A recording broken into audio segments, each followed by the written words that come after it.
आइए ऋणात्मक संख्याओं यानी नेगेटिव नंबर्स को गुणा और भाग करना सीखते हैं। मुझे लगता है कि इसके बाद आपको ऋणात्मक संख्याओं को गुणा और भाग करना पहले से आसान लगेगा। इसके लिए आपको कुछ नियम याद रखने हैं। मैं यहां आपको यह समझाने की कोशिश करूंगा कि ये नियम कैसे काम करते हैं। हमारे पास आधारभूत नियम यानी बेसिक रूल ये है कि जब हम दो ऋणात्मक संख्याओं को गुणा करते हैं तो मान लेते हैं यहां ऋणात्मक 2 गुणा ऋणात्मक 2 है।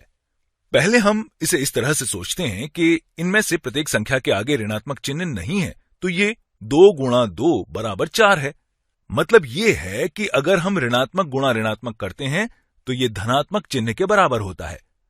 तो आइए यहां पहला नियम लिखते हैं, ऋणात्मक गुणा ऋणात्मक बराबर धनात्मक होता है। अब देखते हैं कि अगर हम ऋणात्मक 2 गुणा धनात्मक 2 लेते हैं तो ये किसके बराबर होगा। इसका हल करने से पहले दो संख्याओं को देखते हैं जिनके पहले कोई चिन्ह नहीं है। हम जानते हैं कि 2 गुणा 2 बराबर 4 होता है, लेकिन यहां हमारे पास ऋणात्मक 2 गुणा धनात्मक 2 है, जिससे यह परिणाम निकलता है कि जब हम ऋणात्मक गुणा धनात्मक करते हैं तो हमें ऋणात्मक प्राप्त होता है। इसलिए यहां दूसरा नियम लिखते हैं, ऋणात्मक गुणा धनात्मक बराबर ऋणात्मक होता है। आइए अब देखते हैं कि अगर हम धनात्मक 2 गुणा ऋणात्मक 2 लेते हैं तो यह किसके बराबर होगा। हम कह सकते हैं कि ये दोनों लगभग बराबर हैं।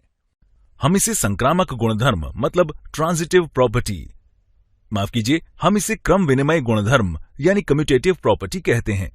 यहां 2 गुणा ऋणात्मक 2 बराबर ऋणात्मक 4 है, इसलिए अंततः हमारा नियम यानी रूल यह है कि धनात्मक गुणा ऋणात्मक बराबर ऋणात्मक होता है। वास्तव में ये दोनों नियम ऋणात्मक गुणा धनात्मक बराबर ऋणात्मक या धनात्मक गुणा ऋणात्मक बराबर ऋणात्मक एक जैसे ही हैं। आप कह सकते हैं जब हम दो संख्याओं को अलग अलग चिन्ह के साथ आपस में गुणा करते हैं तो हमें ऋणात्मक संख्या मिलती है। वास्तव में आप पहले से जानते हैं कि हम धनात्मक को धनात्मक से गुणा करते हैं तो ये किसके बराबर होता है, तो ये धनात्मक के बराबर ही होता है। आइए सभी नियमों को शुरू से दोहराते हैं। ऋणात्मक गुणा ऋणात्मक बराबर धनात्मक यानी पॉजिटिव होता है। ऋणात्मक गुणा धनात्मक बराबर ऋणात्मक यानी नेगेटिव होता है। धनात्मक गुणा ऋणात्मक बराबर ऋणात्मक होता है और धनात्मक गुणा धनात्मक बराबर धनात्मक होता है। मुझे लगता है आप इसमें थोड़ा उलझ गए होंगे, इसलिए मैं इसे आपके लिए और सरल बना देता हूं। हम जानते हैं कि अगर समान चिन्हों को आपस में गुणा करते हैं तो उनका परिणाम धनात्मक होता है, और जब अलग अलग चिन्हों को गुणा करते हैं तो इसका परिणाम ऋणात्मक यानी नेगेटिव होता है। इसलिए हम कह सकते हैं कि 1 गुणा 1 बराबर 1 होता है, या ऋणात्मक 1 गुणा ऋणात्मक 1 बराबर धनात्मक 1 होता है। और हम ये भी कह सकते हैं कि 1 गुणा ऋणात्मक 1 बराबर ऋणात्मक 1 होता है, या ऋणात्मक 1 गुणा 1 बराबर ऋणात्मक 1 होता है।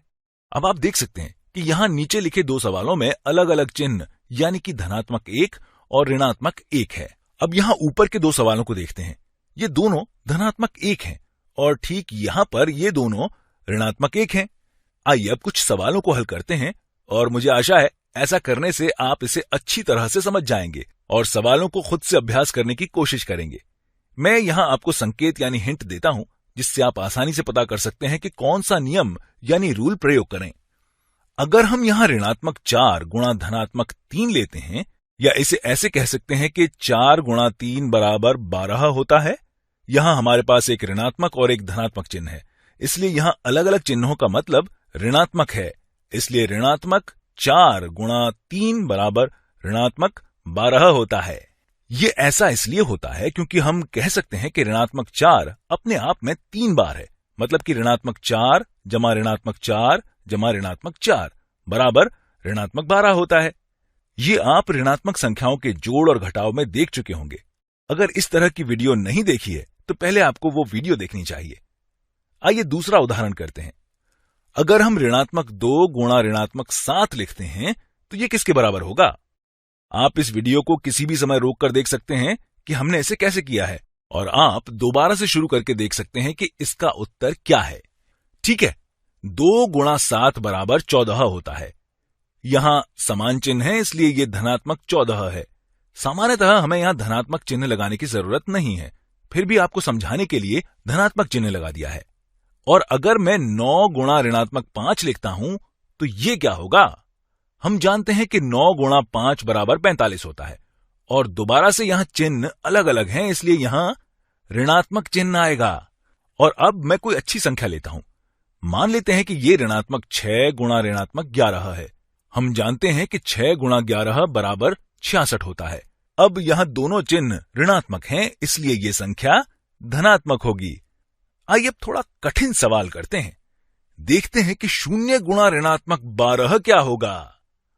हम यहां कह सकते हैं कि दोनों चिन्ह अलग अलग हैं, लेकिन 0 न तो ऋणात्मक है और न ही धनात्मक।